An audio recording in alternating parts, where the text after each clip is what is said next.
अस्सलाम वालेकुम नाजरीन, मेरा नाम डॉक्टर अहमद फराज तारड़ है और इस वक्त मैं लाहौर जनरल हॉस्पिटल में काम कर रहा हूँ। पाकिस्तान के अंदर कोरोना वायरस की वैक्सीन का आगाज़ हो चुका है और इसको लगवाने में जो मुख्तलिफ मराहिल हैं उनके बारे में मैं आज आपको बताऊँगा।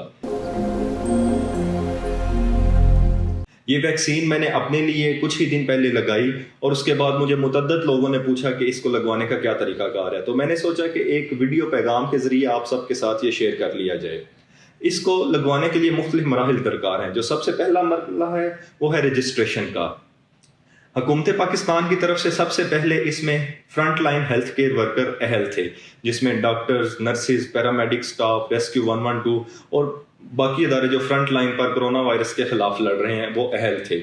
अपनी अहलियत जानने के लिए ये लोग अपना शनाख्ती कार्ड नंबर गवर्नमेंट के दिए हुए नंबर 1166 पर मैसेज करेंगे, जिसके बाद उन्हें तस्दीकी कोड मिलेगा कि वो गवर्नमेंट के साथ रजिस्टर्ड हैं या नहीं हैं।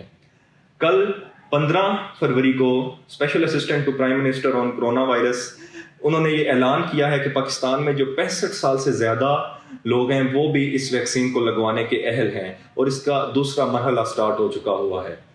हम 65 साल से ज़्यादा की उम्र के जो लोग हैं वो भी अपना शनाख्ती कार्ड नंबर 1166 पर मैसेज करेंगे और उनको तस्दीकी मैसेज आ जाएगा। मैसेज के अलावा आप अपने आप को रजिस्टर नादरा की वेबसाइट पे करवा सकते हैं, जिसका लिंक मैं इस वीडियो के नीचे डाल दूंगा।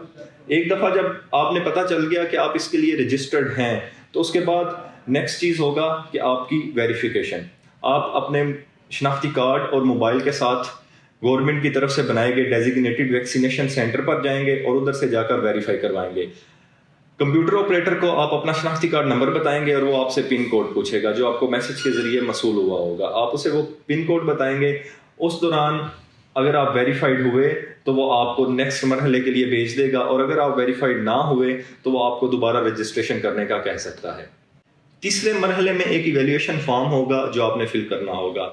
ये एक फॉर्म होगा जिसमें कुछ सवालात होंगे जिनका हाँ या ना में जवाब देना होगा। उन सवालात में कुछ सवालात ऐसे थे कि आपको कोरोना वायरस पहले हो चुका हुआ है, क्या ये आपकी वैक्सीन की पहली डोज है, क्या आप क्वारंटाइन पीरियड में हैं इस वक्त, क्या आपको रिसेंटली बुखार हुआ है, या क्या आप प्रेग्नेंट हैं, या क्या आप किसी बच्चे को दूध पिला रही हैं। ये एक इंतहाई सिंपल फॉर्म होगा जिसमें आप कुछ अपनी डिटेल्स ऐड करेंगे, CNIC नंबर, अपना नाम और अपनी डेजिग्नेशन और आप किस लेवल पर काम कर रहे हैं, और उसके बाद इसको फिल करके सबमिट करवा देंगे। इसके बाद चौथा मरहला जो होगा वो होगा आपकी वाइटल्स का। एक स्टेशन होगा जहां पर एक स्टाफ बैठे होंगे, वो आपकी blood pressure, heart rate, respiratory rate और टेम्परेचर चेक करेंगे। जब इन 4 मराहिल से आप गुजर चुके होंगे तो फिर आप 5वें मरहले पे जाएंगे जहां पे आपको वैक्सीन की डोज दी जाएगी। वैक्सीन की डोज देने के बाद आपको 30 मिनट के लिए अंडर ऑब्जर्वेशन रखा जाएगा। उसके लिए एक स्पेशल डेजिग्नेटेड एरिया होगा। अंडर ऑब्जर्वेशन रखने का मकसद ये है कि देखा जा सके कि आपको वैक्सीन का कोई एक्यूट रिएक्शन तो नहीं हुआ। ऑब्जर्वेशन पीरियड में ऑब्जर्व किया जा सकता है कि जिस जगह पे आपको इन्फेक्शन लगाया गया है वो जगह सूज तो नहीं गई, या उधर ज़रूरत से ज़्यादा दर्द तो नहीं हो रही, या आपको फौरी तौर पे बुखार तो नहीं हो रहा, या आपको कोई एलर्जिक रिएक्शन तो नहीं हो रहा, ताकि उसको मैनेज किया जा सके। जब मैंने अपने लिए वैक्सीनेशन लगाई थी तो मैं और मेरे साथ जितने भी लोग मौजूद थे किसी को इनमें से कोई भी एडवर्स इफेक्ट नहीं हुआ था। अब कुछ सवालात जो स्पेसिफिकली मुझे इनबॉक्स में कहे गए वो ये था कि अगर किसी हेल्थ केयर वर्कर ने अपने आप को रजिस्टर करवाया और उसे गवर्नमेंट ने कोई ऐसा हॉस्पिटल अलॉट कर दिया जो उसके घर से दूर है या जहाँ पे वो काम कर रहे हैं उस जगह से दूर है, तो वो क्या करे। अपना हॉस्पिटल तब्दील करवाने के लिए आप 1166 पर कॉल करके तब्दील करवा सकते हैं, या ये जो नीचे मैं नादरा की वेबसाइट का लिंक दे रहा हूँ इस लिंक पे जाके आप तब्दील करवा सकते हैं, या आप सिंपली वैक्सीनेशन काउंटर पे जाएं और उधर जो नुमाइंदा बैठा होगा उसे आप अपना शनाख्ती कार्ड नंबर बताएं और उसे अपना मसला बताएं। वो ऑन स्पॉट आपका सेंटर चेंज कर देगा और आपको वैक्सीनेशन लगा दी जाएगी। एक और सवाल मुझसे मुतअद्दिद बार पूछा गया कि हमने वैक्सीनेशन के लिए अप्लाई कर दिया हुआ है, हमें तस्दीकी कोड आ गया हुआ है, लेकिन उन्होंने कहा कि हम आपको वैक्सीन लगाने की तारीख और टाइम खुद बताएंगे। आप उसका भी इंतज़ार ना करें क्योंकि रिसेंट गाइडलाइन उन्होंने चेंज कर दी है। जिस शख्स की तस्दीकी कोड मौसूल हो चुका हुआ है वो अपने वैक्सीनेशन सेंटर करीबी पर जाए और जाकर अपनी वैक्सीन लगवा सकता है।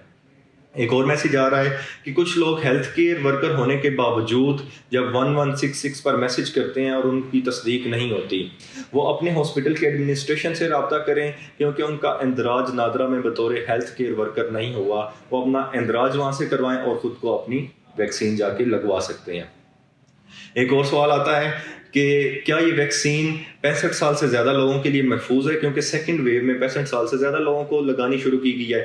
جی ہاں، یہ ویکسین 65 سال سے زیادہ لوگوں کے لیے بھی بالکل محفوظ ہے اور اتنی مؤثر ہے، وہ لوگ بھی جلد از جلد اس ویکسین کو لگا لیں۔ ایک اور سوال مجھ سے پوچھا گیا کہ 65 سال سے کم لوگ اور جو ہیلتھ کیئر ورکر نہیں ہیں ان کے لیے یہ ویکسین کب اویلیبل ہوگی؟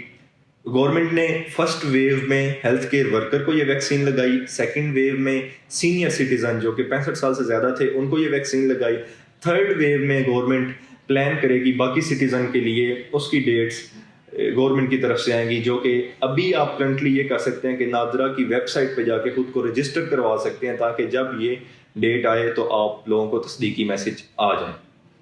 امید ہے آج کی اس ویڈیو میں آپ کے نالج میں اضافہ کیا ہوگا۔ اس ویڈیو کو اپنے اس پیاروں کے ساتھ شیئر کریں اور ایک صحت مند معاشرہ بنانے میں ہماری مدد کریں۔ بہت شکریہ، اللہ حافظ۔